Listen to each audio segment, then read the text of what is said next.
Hello मेरे दोस्त, welcome है मेरे यूट्यूब चैनल कच्चे धागे पर।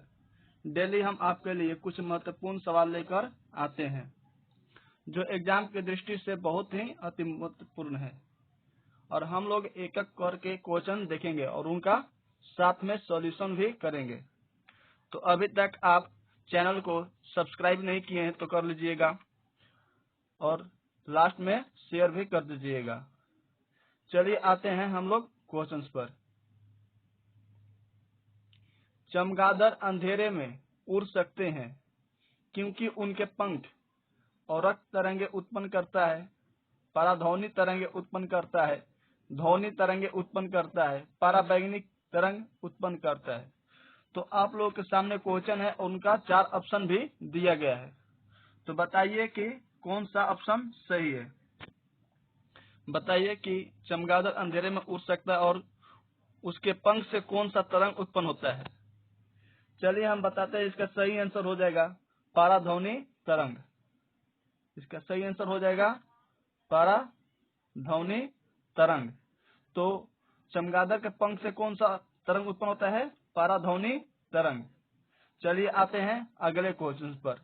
पिछले वीडियो में मैं ध्वनि तरंग पर एक बहुत अच्छे से समझा दिया था, जाकर वीडियो देख लीजिएगा।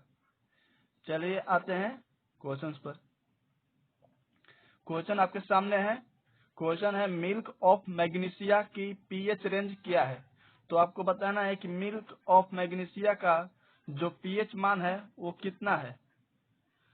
7.35 से 7.45, 1.5 से 3.5, 10 से 10.5 या 14।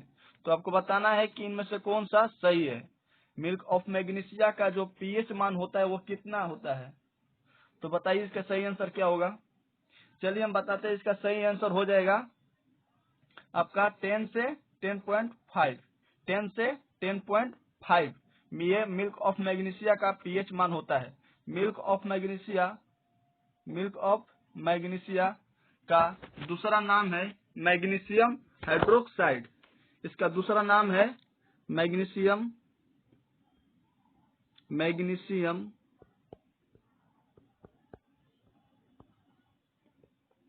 हाइड्रोक्साइड।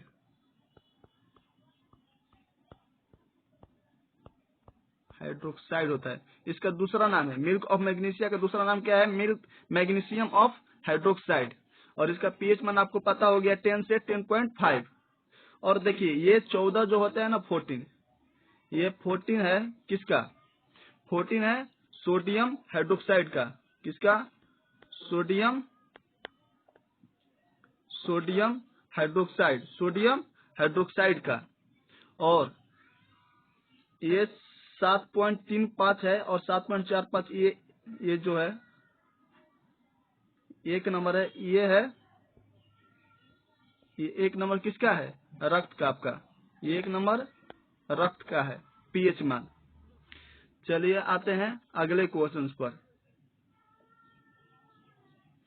बंगाल का विभाजन किस विचार से किया गया था। तो आपको बताना है कि जो बंगाल का विभाजन हुआ था वो किस विचार से किया गया था। 4 ऑप्शन आपके सामने है। तो बताइए, मुसलमानों की मांग पूरी करने के लिए, या पश्चिमी तथा पूर्वी बंगाल के हिंदुओं को विभाजित करने तथा हिंदू मुसलमान के बीच तनाव बढ़ाने के लिए, क्रांति को दबाने के लिए, या हिंदू और मुसलमान को संतुष्ट करने के लिए। तो इसका आंसर आप लोग बताइए क्या होगा।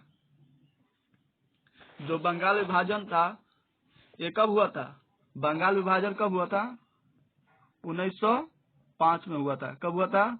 1905 में। कब? 19 जुलाई को। 19 जुलाई 1905 को हुआ था बंगाल विभाजन। बंगाल विभाजन करने का उद्देश्य क्या था? पश्चिमी और पूर्वी बंगाल के हिंदुओं को विभाजित करना और हिंदू मुसलमान के बीच तनाव पैदा करना। ये सही आंसर है, 2 नंबर। ये अंग्रेजों का एक फूट डालो और राज करो के अंतर्गत एक विभाजन किया गया था, और इसको बंगाल विभाजन को एक नाम दिया गया बंग भंग। इसका नाम दिया गया बंग भंग नाम दिया गया इसका। इसी का नाम है बंग भंग।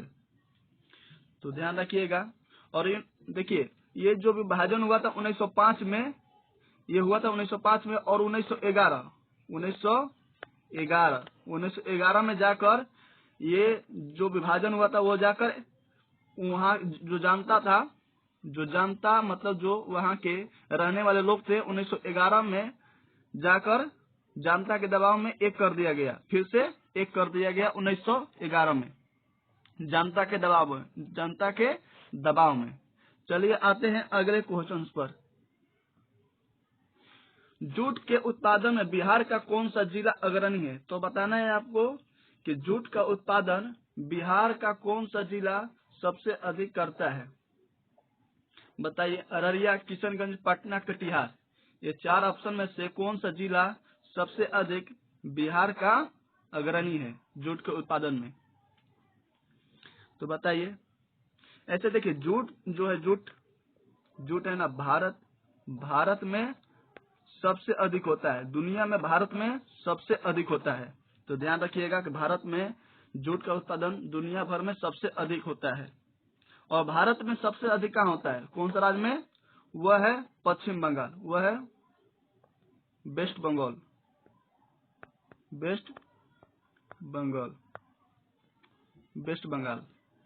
वह है वेस्ट बंगाल, पश्चिम बंगाल, वेस्ट बंगाल सबसे अधिक करता है। और बिहार आता है आपका दूसरा नंबर पर, तो बताइए कि बिहार का कौन सा जिला है? तो चलिए बताते हैं। इसका सही आंसर हो जाएगा कटिहार में जूट का उत्पादन अधिक होता है। चलिए आते हैं अगले क्वेश्चन पर। अगले क्वेश्चन आपके सामने है। जीव विज्ञान की कौन सी शाखा पौधों के अंगों के अध्ययन से संबंधित है? जीव विज्ञान की कौन सी शाखा पौधों के अंगों के अध्ययन से संबंधित है? तो 4 ऑप्शन दिया गया। बताइए कि जो अंगों का अध्ययन किया जाता है जीव विज्ञान का, वो किस में किया जाता है? क्रोनोलॉजी, ऑर्निथोलॉजी, एंटोमोलॉजी या मॉर्फोलॉजी? चलिए, इसका सही आंसर हो जाएगा। देखिए, क्रोनोलॉजी जो है, ये क्रोनोलॉजी किसका है? क्रोनोलॉजी आपका ऐतिहासिक घटना उसका अध्ययन किया जाता है। ऐतिहासिक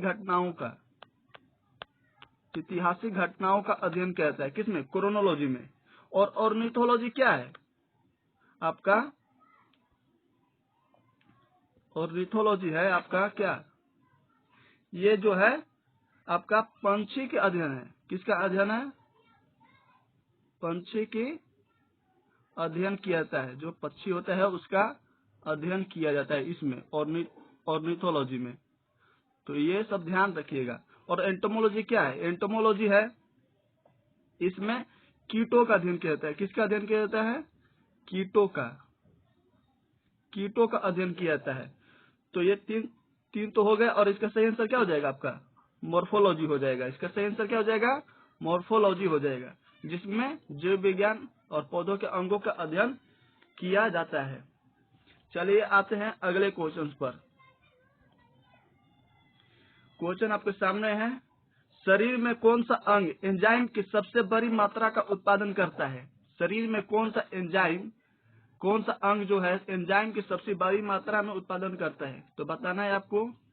ये 4 ऑप्शन दिया गया। 4 ऑप्शन में कौन सा सबसे अधिक उत्पादन करता है एंजाइम को? बताइए। पेट, लीवर, थायराइड ग्रंथि या इनमें से कोई नहीं? देखिए, इसका सही आंसर क्या हो जाएगा? लीवर हो जाएगा। इसका सही आंसर क्या हो जाएगा? लीवर हो जाएगा, जो सबसे अधिक उत्पन्न करता है एंजाइम। एंजाइम क्या है? देखिए, एंजाइम जो एक प्रकार का प्रोटीन होता है। क्या होता है? ये प्रोटीन है। एंजाइम क्या है? ये प्रोटीन है। ये क्या है? प्रोटीन है, जो क्या करता है? रासायनिक क्रियाओं को उत्प्रेरित करता है। किसको उत्प्रेरित करता है? रासायनिक क्रियाओं का। किसका? रासायनिक क्रियाओं का उत्प्रेरित करता है। और ये एंजाइम शब्द सबसे पहली बार किसने दिया था? एंजाइम शब्द सबसे पहले किसने दिया था? एंजाइम शब्द ये दिया था एंजाइम शब्द सबसे पहले किसने दिया था? इसको दिया था विलियम कुहेन ने। विलियम कुहेन ये जो वैज्ञानिक थे इन्होंने दिए थे एंजाइम शब्द को पहली बार। चलिए आते हैं अगले क्वेश्चन पर।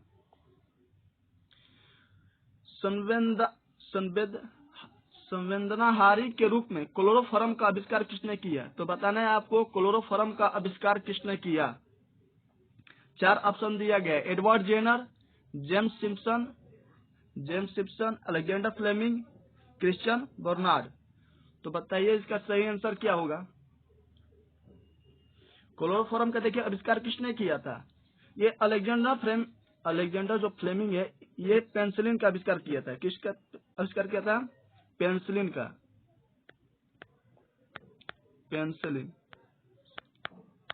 पेनिसिलिन का आविष्कार किया था।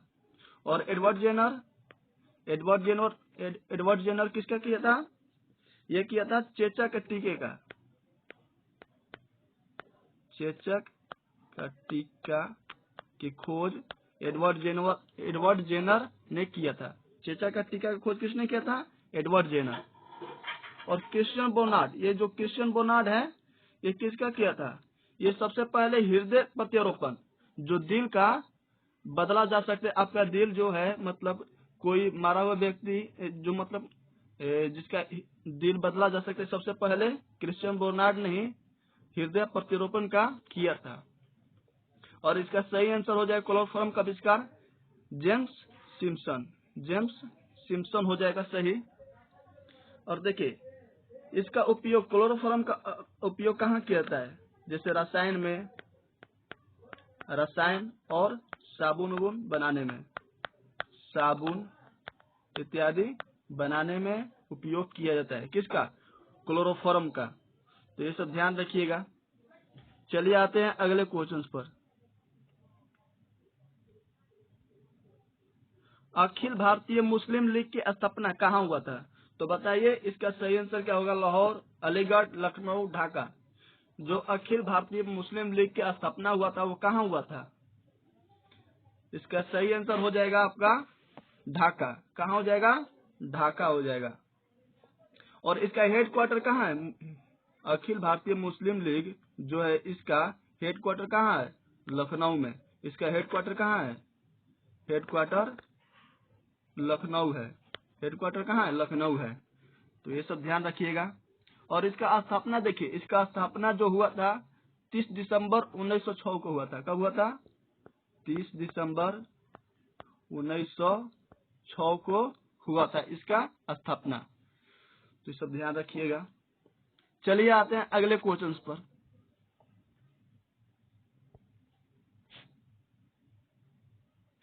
क्वेश्चन आपके सामने है, निम्नलिखित में से कौन गलत तरीके से सम्मिलित है? तो बताना है कि गलत कौन सा है। 4 ऑप्शन दिया गया है, इनमें से कौन गलत है। तो बताइए। प्रकाशीय स्पेक्ट्रोमीटर क्या करता है? प्रकाश की आवृत्ति, तरंग दैर्घ्य और आयाम को मापता है। विद्युतदर्शी विद्युत आवेश को मापता है। भूकंप मापी जल निकाय की गहराई को मापता है। मैग्नेटोमीटर चुंबकीय प्रवाह को मापता है। तो बताइए इसका सही आंसर क्या हो जाएगा। देखिए इसका सही आंसर हो जाएगा भूकंप मापी। आप लोगों को पता होगा भूकंप मापी मतलब क्या? भूकंप को मापता है। भूकंप मापी का मतलब क्या? भूकंप को ये मापने वाला है। ये न कि जल उल को गहराई को मापता है। किसको मापता है? भूकंप को मापता है। और ये सही है। प्रकाशीय स्पेक्ट्रोमीटर प्रकाश की आवृत्ति, तरंगदैर्घ्य और आयाम को मापता है। विद्युतदर्शी विद्युत आवेश को मापता है। मैग्नेटोमीटर चुंबकीय प्रवाह को मापता है। और जल की गहराई को कौन मापता है? जल की गहराई को मापता है सोनार। कौन मापता है? सोनार ये मापता है। सोनार देखिए वो सोनार नहीं, ये सोनार क्या है? एक यंत्र है। क्या है सोनार? क्या एक यंत्र है जो जल के गहराई को मापता है। चलिए आते हैं इसके बाद अगले क्वेश्चन पर। क्वेश्चन है, कौन सा जल में घुलनशील विटामिन है? कौन सा जल में घुलनशील विटामिन है? Vitamin A, vitamin C, vitamin D, vitamin K. तो इनमें से बताना है आपको कि जल में कौन सा घुलनशील विटामिन है। तो बताइए इसका सही आंसर क्या हो जाएगा? इसका सही आंसर हो जाएगा विटामिन सी। इसका सही आंसर हो जाएगा विटामिन सी, क्योंकि vitamin A, vitamin D, vitamin के, ये सब वसा के लिए है। वसा में घुलनशील होता है। किसमें होता है? वसा में घुलनशील होता है। और एक और है ए डी ई के, ए डी ई के, ये जो 4 है वो किसमें घुलनशील होता है? वसा में घुलनशील होता है। तो ये सब ध्यान रखिएगा। विटामिन सी क्या है? विटामिन सी एक एस्कॉर्बिक एसिड है। क्या है? एक एस्कॉर्बिक एसिड। तो ये सब ध्यान रखिएगा इस बात को।